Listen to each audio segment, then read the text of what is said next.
శ్రీ వెంకటేశ్వర స్వామి ఐదవ ధర్మ పరిరక్షణ వెంకటేశ్వర స్వామి గురించి చాలా పత్రికల్లో రకరకాలుగా రావడం జరిగింది. ఈ విధంగా వైఎస్ జగన్మోహన్ గారు అయితేనే, వైఎస్ రాజశేఖర గారు అయితేనే అన్య మతస్థులు అని ప్రచారం చేస్తూ కొన్ని రాజకీయ పార్టీలు లబ్ధి పొందడానికి ప్రయత్నం చేస్తున్నాయి. అయితే తిరుమల తిరుపతి దేవస్థానానికి రాజశేఖర గారు ముఖ్యమంత్రిగా ఉన్నప్పుడు అయితేనేమి, జగన్మోహన్ గారు ముఖ్యమంత్రిగా ఉన్నప్పుడు అయితేనేమి, అక్కడ చేసినటువంటి నిధులు అయితేనేమి, అభివృద్ధి అయితేనేమి, ఆయన అన్య మతస్థుడు అయినప్పటికీ హిందూ ధర్మరక్షణ కోసం, హిందూ దేవాలయ అభివృద్ధి కోసం విశేష కృషి చేయడం. అందుకు ఉదాహరణగా ఆయన సుదీర్ఘ పాదయాత్ర చేస్తే రాజశేఖర గారు పాదయాత్ర అయిపోతేనే తన ఇంటికి పోకుండా మళ్ళీ అలిపిరి మెట్ల ద్వారా కాలినడకని వెళ్ళి శ్రీ వెంకటేశ్వరాన్ని దర్శించుకోవడం జరిగింది. అదేవిధంగా జగన్మోహన్ గారు కూడా సుదీర్ఘ పాదయాత్ర చేసి ఆ పాదయాత్ర అయిపోతానే మళ్ళీ తను కూడా చెప్పులు లేకోకుండానే మొత్తం 7 కొండలను కూడా కాలినడకని వెళ్ళి దర్శించుకోవడం జరిగింది.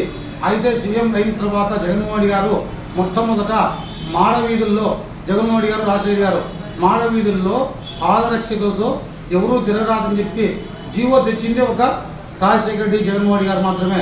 అదేవిధంగా శ్రీవారిని విస్తృత వ్యాప్తి చేయడం కోసం, శ్రీ వెంకటేశ్వర స్వామిని విస్తృత వ్యాప్తి చేయడం కోసం శ్రీవారి ట్రస్ట్ అనే ఒకటి ప్రవేశపెట్టి ఆ ట్రస్ట్ ద్వారా వచ్చే డబ్బులతో దేశంలోనే 3550 దేవాలయాలను నిర్మించడం జరిగింది. ఇవన్నీ ఎందుకు చేయడం జరిగింది? హిందూ ధర్మరక్షణ కోసం చేయడం జరిగింది. అదేవిధంగా హిందూ ధర్మరక్షణలో వేరే వాళ్ళు ఉన్న ఇతర మతస్థులు హిందూ మతం స్వీకరించాలంటే హిందూ మతాన్ని స్వీకరించడం కోసం ఒక తిరుమల మాత్రమే వేదిక కావాలా ఉండాలని చెప్పి ఒక తీర్మానం చేసి ఇతర క్రైస్తవ మతం కానీ, ముస్లిం మతం కానీ వచ్చి హిందూ మతం చేయాలంటే ఒక కార్యక్రమం ఇక్కడ చేయాలంటే తిరుమలలోనే చేయాలని చెప్పి ఒక జీవో తెచ్చినటువంటి ముఖ్యమంత్రి కూడా వైఎస్ రాజశేఖర గారు మాత్రమే.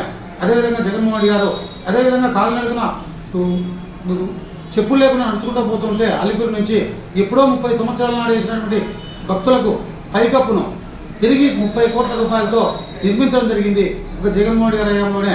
అదేవిధంగా గో సంతతి గోవులను దేశంలో ఉన్నటువంటి అనేక దేవాలయాల నుంచి తిరుమల తీసుకొచ్చి గోవులు రక్షించి ఆ గోవుల ద్వారా వచ్చేటువంటి పాలు దాంతోనే దేవుని యొక్క నైవేద్యాలు ఆలనాపాలన చేసినాడు.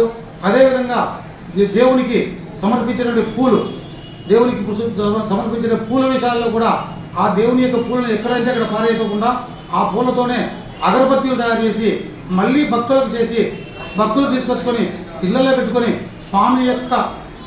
స్వామిని ప్రసాదించినట్టు ఆ యొక్క వాసనను చూడాలి రోజు అని చెప్పి చేసినటువంటి మహా యజ్ఞం మాత్రం చేసినారు.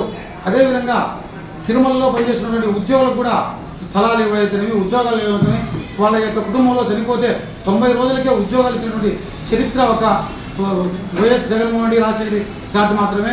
అదేవిధంగా ఇంకా చెప్పుకుంటూ పోతే ఎన్నో కోవిడ్ సమయంలో కూడా నిత్యం వేదపారాయణం జరగాలి అంటే కోవిడ్ టైంలో నాదా నీరాజనం కూడా షెడ్డు వేసి అక్కడనే రోజు వేదం, భాగవతం, రామాయణం అన్నీ చెప్పిస్తూ ఎక్కడే కానీ స్వామి యొక్క కైంకర్యాలను, సేవలను చేయడం జరిగింది. కాబట్టి ఇతను అన్యమతస్థులు కాదు.